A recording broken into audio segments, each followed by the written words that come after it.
Assalam wa rahmatullahi wa barakatuh. I have told that if we follow Islam, we can build a moral society. You see, we have 54 Islamic countries.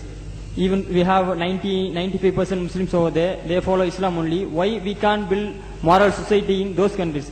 Like Pakistan, Afghanistan, they have a civil war between the fight between the Shias and Sunni Muslims. Why we can't build moral society over there, even though they have follow Islam? We have 95 Muslims over there. That is, you have told that if we follow Islam. No, you mean to say that Afghanistan, Pakistan, these countries are following Islam, but there's still civil wars and fighting amongst Muslims like Shia and Sunni?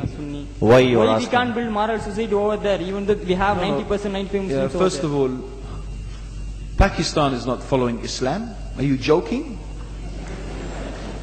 I'm saying not Pakistan, we have 90% Muslim. Muslim means follow Islam. But Muslim, what Muslim? What Muslim? I remember 15 years ago, it's not today and I heard it's worse, 15 years ago I remember going to a wedding in Pakistan. A wedding where men and women were mixing freely. Where the bride was dancing on the stage with all the male members of the family dancing on the stage. I am sure somewhere around, we probably hidden in a corner then, but I hear now it's open, drinking alcohol. What Muslim are we talking about? This was 15 years ago. Now I hear it's even worse. Oh yes, they're Islam. When the bride and the groom are walking to the car, they're holding the Quran over their head for blessing. That Islam? That's not Islam. What Islam is that? That's exactly the thing I'm talking about. That's why the Muslims are in such a mess. Because of this nonsense, this hypocrisy, actually they are insulting the Quran by doing that.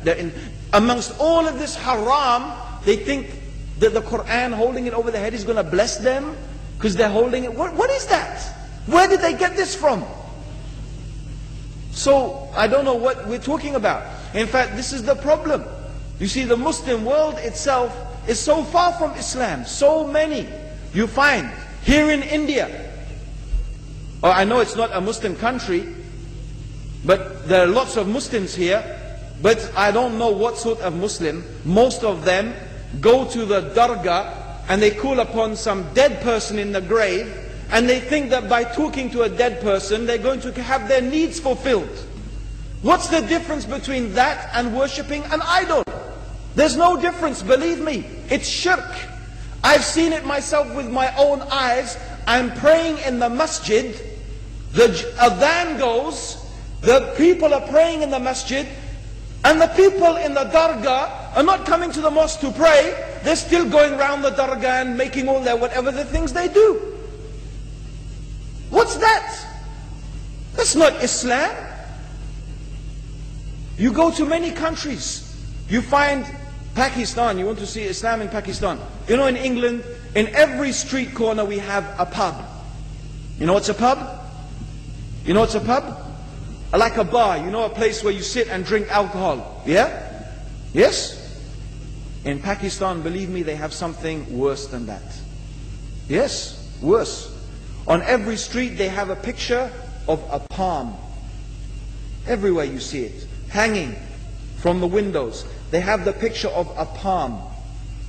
What's that advertising? Something worse than drinking alcohol. An invitation to disbelieve in Allah. That they're going to read your hand and tell your fortune. Shirk. It's shirk.